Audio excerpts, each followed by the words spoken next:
And welcome back to the Halftime Report. I'm Bob Pisani. Time for ETF Edge. Bonds at the center of Wall Street's attention today amid rising U.S. Treasury yields and easing fears of a recession. But is the uptick enough to make investors gun for growth again? Joining me now, Dave Nadig of ETF.com, John Davi of Astoria Portfolio Advisors. And Dave, we've seen REITs, utilities, consumer staples outperform for the most part this year. Last few days they have not. Cyclicals have done a little bit better. Is there any reason to switch ideas around here? I don't think so. I think we're still looking at an earnings recession. We already know we're going to have 3 quarters of sustained negative growth in earnings. It's tough for me to see that being a giant risk on go in for the cyclical signal. Yeah, and I think, John, the concern here is that this is basically yields are moving in response to concerns about a possible recession here. Let's not confuse causes and effect here. Yields have been rising as recession fears have eased a little bit in the last couple of days. The president's men have been out over the weekend talking about that. Is that enough reason to sort of switch and start buying more cyclical names at this point? I guess the question is, how do you play this right, given all of the gyrations? Yeah, I think if you want a risk-on environment, I would stay away from the cyclicals and look more at like quality, more kind of dividend growers. So we've talked about before in the show, DGRW, EDIV for emerging market dividend growers.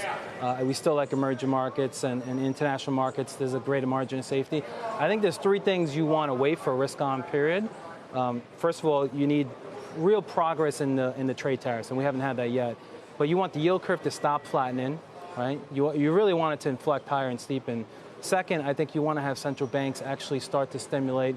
There's that old saying that investors stop panicking when central banks start to panic.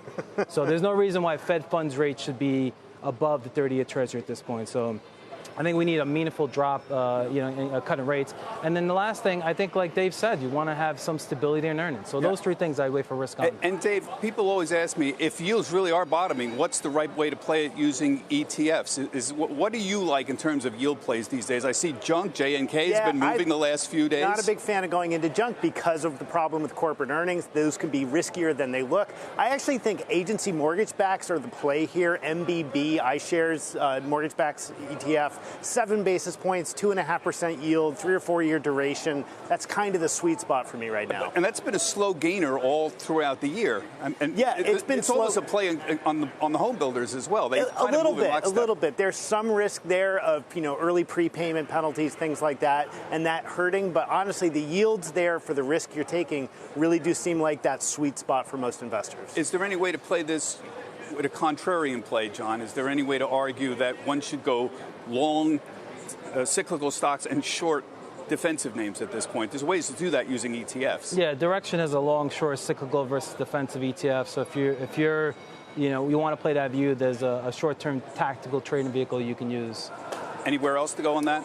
Yeah, I mean, like I said, I think if you're looking for that core equity exposure, I would be shy of just jumping into tech and all those things. The thing I'd be most worried about is healthcare. That's often used as kind of a defensive play in markets like this, but not in an election year. Way too much suppose we are going risk. into a recession in 2020. I'm not in that camp, but suppose we are. Is it obvious play to stay in more defensive names? Would they invariably outperform? Should you actually go into a recession? It's not 100%, right? The jury's still very much out there. There's a great article from Newfound Research today talking about trying to play this with the Purchasing Managers Index and how that really doesn't work. But if you are going to play defense, my big advice is avoid healthcare. The point about recessions is earnings goes down across the board, John, correct? I mean, that's, I think, what Dave is trying to point out here. You're not going to go hiding in a particular sector, correct? Correct.